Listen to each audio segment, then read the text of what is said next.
بسم الله الرحمن الرحيم الحمد لله رب العالمين والعاقبة للمتقين والصلاة والسلام على سيدنا محمد الصادق الوعد الأمين وعلى آله وأصحابه أجمعين أما بعد السلام عليكم ورحمة الله وبركاته.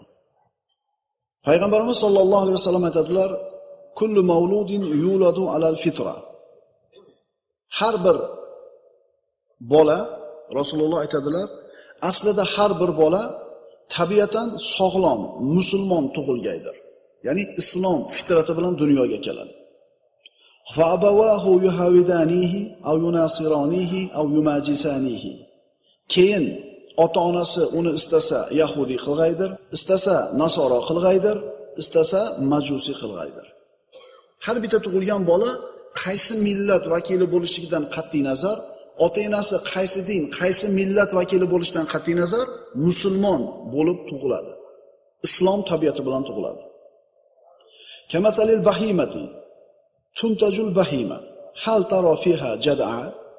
Payg'ambarimiz aytadilar, xuddi kamchiliksiz tug'ilgan hayvon bolasining dumi, qulog'i yoki shoxini qirqishgandek, birorta buzoqni qulog'i yoki dumi kesilgan holda tug'ilganini ko'rganmisizlar?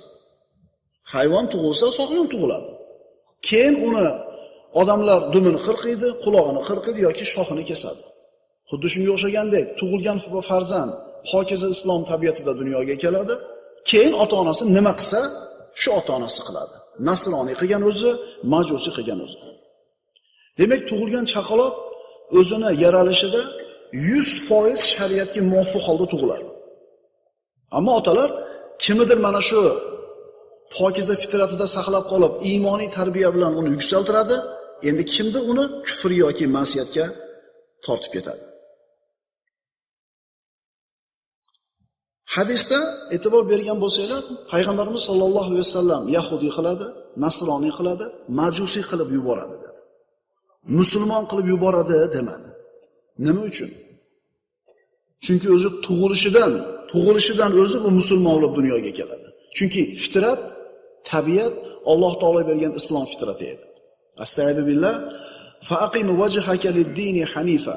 Fitratallohi allati fatara an-nas 'alayha la tabdila li khalqillah. Zalika ad-dinul qayyim. Zalika ad-dinul qayyim walakinna akthara an-nas la ya'lamun. Bas ey Muhammad sallallohu alayhi vasallam, o'zingizni doimo to'g'ri bo'lgan dinda, islomda tuting. Alloh insonlarni yaratgan tabiiy xilqatni saqlangiz. Allohning yaratishi o'zgartirilmas. Eng to'g'ri din mana shudir. Lekin odamlarning ko'plari buni bilmaslar. Bola dunyoga keldi. Aql shuni topdi. To balog'atga yetgunga qadar shu farzandni har bitta so'zi, har bitta sakonati harakotiga otasi mas'ul bo'ladi. Chunki bolani bir ko'chatga o'xshatdik, ekib qo'ysangiz o'saveradi. Qarasangiz ham o'saveradi, qaramasangiz ham o'saveradi.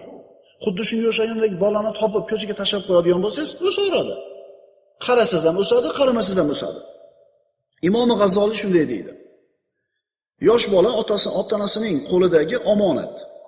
Yosh bola ota-onasining qo'lidagi omonatdir. Uning qalbi pokiza gavhar kabi bo'ladi.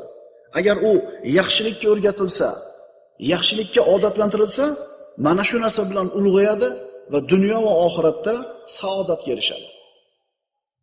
Agar yomonlikka odatlantirilsa, xuddi hayvonlar kabi o'z holiga tashlab qo'yilsa, baxtsiz bo'lib katta bo'ladi.